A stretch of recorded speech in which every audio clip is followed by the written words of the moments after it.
So we're moving along. Jesus, please don't run me over. I got you on camera.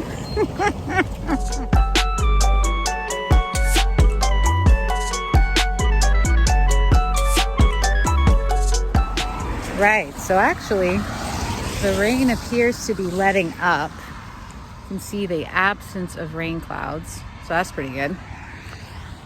So we're gonna try to get this popping. Sorry for the delay, everybody. Real talk, I have been distracted with a lot of respite. It's been great.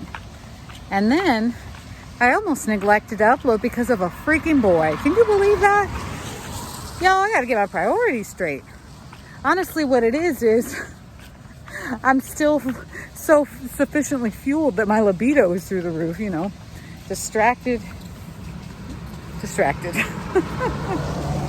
But that's about to change. Why is that? Because we are 9 weeks out. Shit's about to get super real, as if it weren't real already. But y'all, oh, the puddles. It's like Ninja Warrior up in here. But anyway, so a lot has changed. Oh my goodness, so much has changed. So for one, the semester's over, so your girl can breathe. And I took a long weekend. I freaking like 5 days off, y'all. I got freaking off from Wednesday to Monday. So I enjoyed all the respite. I'm sure I'll have little photos of me doing what I do, which is basically pretending I'm dead in the springs. No, but seriously, with my ADHD, breath holds are it, everybody. Breath work in general, but holding my breath and focusing on my heart rate and just like floating and not having to do anything, focusing on stillness. It's really good for my soul, you know? So that's that. Then you know what else is good for my soul? The nephews. They are equally perfect in their own distinct ways. Nolan is like sunshine, like pure sunshine in my life. And the other one is just a doughboy, like the perfect baby.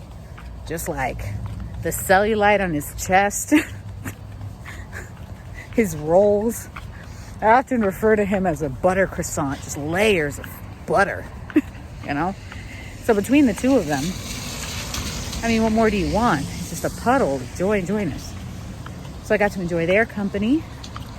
Also, had a little bit of a calorie drop, but I'm still sitting pretty at 2,000 calories, 9 weeks out. And because my stress has gone down, and because I now have diagnostic testing that I do not have celiac disease, bacterial infection, or allergies, because of that, I have reintroduced some of my favorite foods into my diet. So I've been eating Greek yogurt. Oh, I'm about to do that. I'm about to hit that garlic naan up again. Gonna do some eggs tomorrow.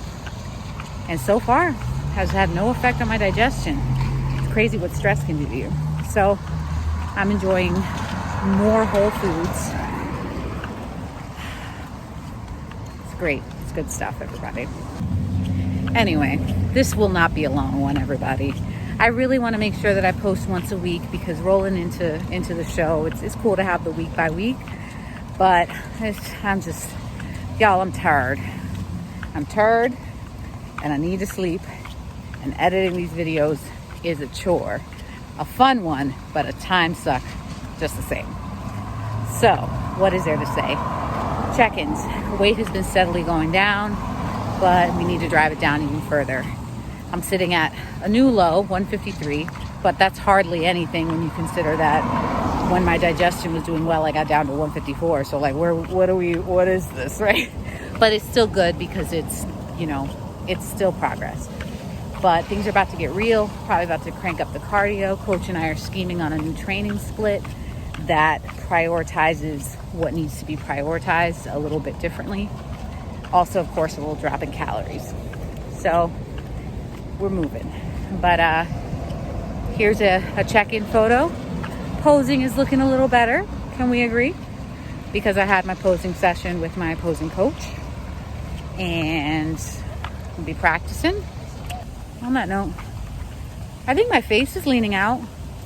So that's been interesting, seeing where the fat is coming off is different than last year. I feel like my face is leaned out more and starting to see some ab development. I believe I'm 5 pounds away from my my ideal weight, honestly. 158 is when I feel the most healthy and able, and like my strength is at just optimal in relation to my weight. So I'm really excited to get to 148, y'all. So prep update, the scale's moving. It's about to get moving for real though, because we're about to increase the cardio and change up the training split. I'll definitely have more on that next week. Something I did want to talk about, because it's been coming up a lot lately, is prep hacks. So you see, everybody's different with what they hope to get out of contest prep and what they intend to put in. Some people are seriously murder, kill, David Goggins in this bitch. Like, I'm prepared to die during contest prep. That is not I.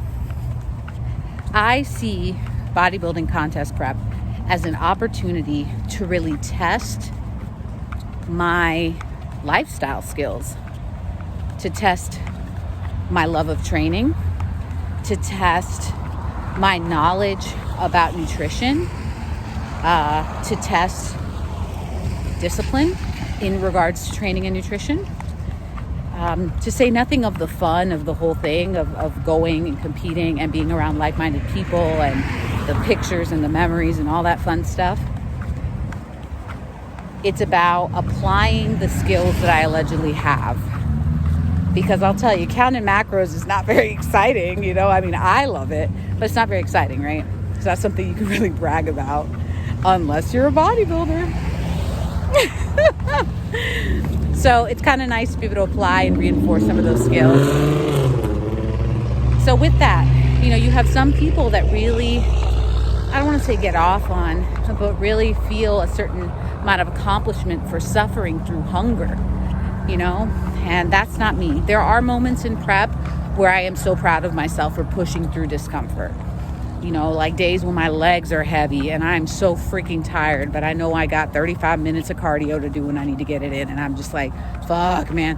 When I get through that, I feel very proud of myself for pushing through something.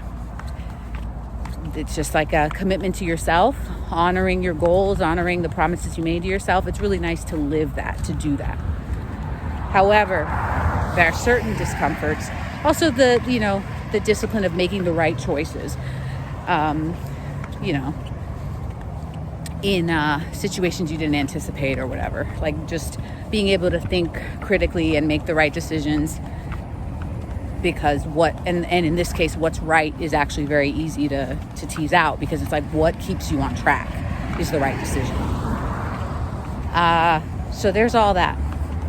But I am not here to suffer through hunger. I don't enjoy going to bed hungry. That's not something that I'm over here celebrating at all. So on that note, prep hacks. There are a couple things that I do that I think are solid prep hacks. One of which I completely forgot was a thing, and then I had to deploy it this time. And the other one is like a staple of mine. So one of those things is I was about an hour away from my house, and my last meal, my last evening snack was at home. And I was so freaking hungry because I was out later than I had expected to be. And I didn't have any more of my prepared food with me.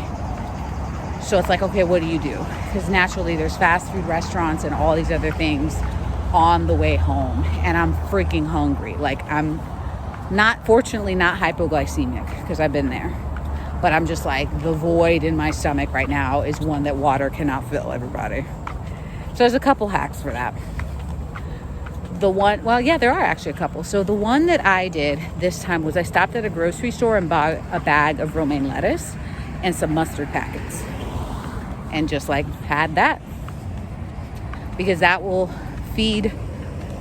address the volume, like the hollowness in my stomach. And it's actual food, And All in all, it was a dent of like 35 calories total, because I didn't eat the whole bag of lettuce, but it was able to curb what needed to be curbed. So that's something. Water, romaine, mustard. And can you believe there are some people who are so in their heads about 100% adherence that they can't be okay with that they would feel like they failed by doing that. Versus me, I'm like, yo, that's water, and God only knows what else is in lettuce, like with hardly any minerals, you know. Vitamin K that I shouldn't be having, apparently. But but at the end of the day, it's a drop in the bucket, man. 35 calories. Please. So that's one hack. Another sometimes is getting some of those Metamucil packets, little individual serve Metamucil, and you can put that in a water bottle and shake it up and let it thicken, and then drink that. And typically the volume of the fiber will help keep you full. That's something else I used to do. Don't usually need to do that, but again, sometimes you're in situations where you gotta do what you gotta do to stay on track. You know what I'm saying? And in my case, to avoid the discomfort of being too hungry. So that's two. And the other is like just carving out a high volume evening snack. Going to, man, sleep is everything. Sleep is the most anabolic thing you can effing do. And sleep is peace. Sleep is blissful disassociation. Oh man. So sleep will usually always take a priority over everything else. And going to bed full is one way that you can ensure that you actually sleep well. So I make sure that I carve out enough calories or macros or whatever the hell I gotta do, plus some tips and tricks as far as volume, so that when I go to bed, I'm going to bed full. Some of y'all may have already heard of an anabolic milkshake, where you make basically a protein shake, but you add a thickener to it and a bunch of ice so that you get a lot of volume. And that is definitely something I do when things get tough. Now, that being said, because it is so much volume with the air and the thickener, it's not something I would advise to do in the mornings or before you train, because then you're all distended and it's hard. Also, maybe something to pull from peak week, because trying to keep that waistline small, and so having it distended a couple days before your show may not be ideal. But this far out, and for the sake of adherence, let me rephrase all that. Sleep and adherence are everything. So in that way, these things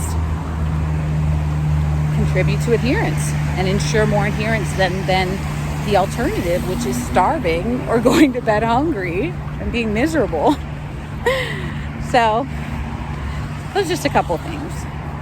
Aside from that, it's like sometimes you got to split your meals in two and take like a 10-minute break in between that split meal. So like you eat half of it, you drink at least 16 ounces of water. Look at this flood, everybody. Look at this. I'm tracking through this.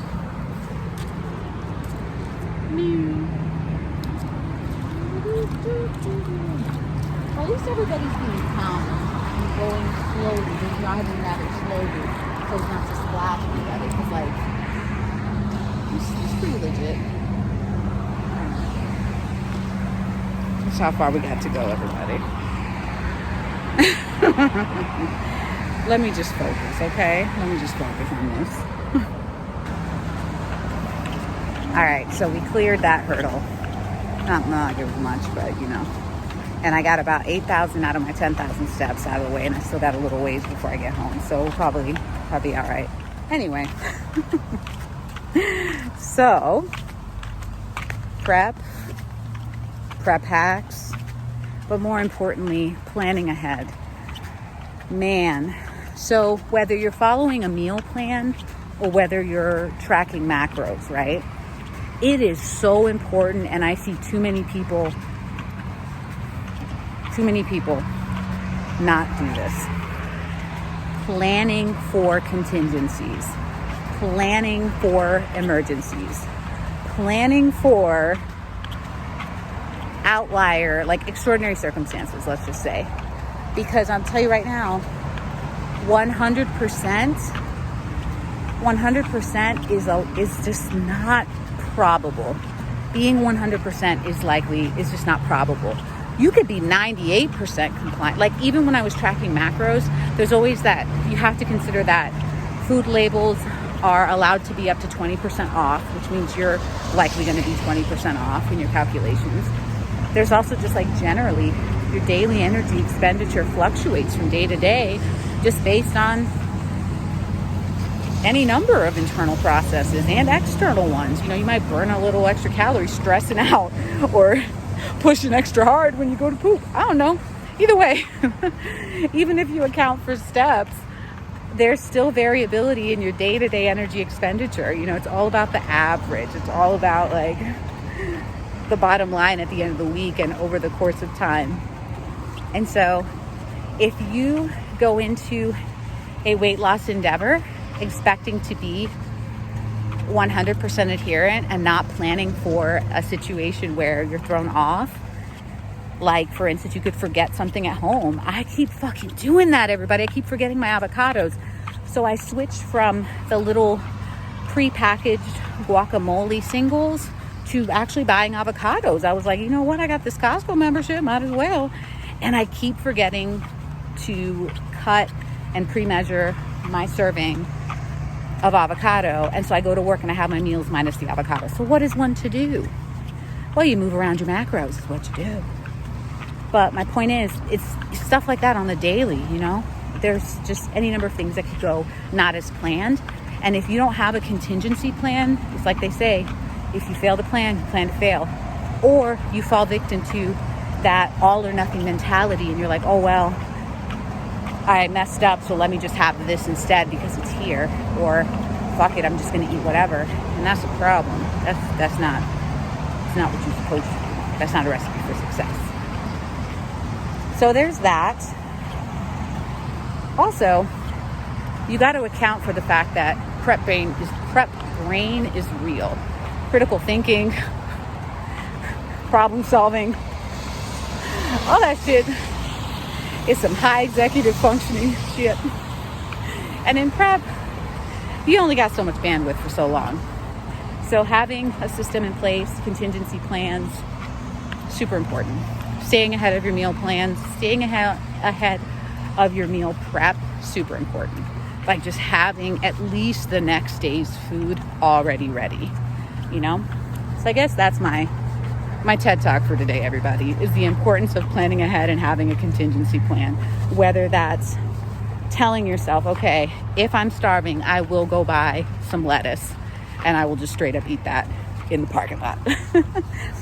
Or whether it's, you know, let me make sure I have on hand some Metamucil at all times. Or, you know, just any number of things. Let me make sure I always prioritize sleep. Let me make sure I turn my phone off so I don't get so I can stick to my sleep schedule, you know, because if not, then I'll be hungry and out of food. Or if not, it'll throw off the whole entire day because poor quality sleep will throw off my training, jack up my hunger signals, all this other stuff, you know. You just gotta like plan ahead and protect the path. That's my TED Talk, everybody. That's all I got for you today.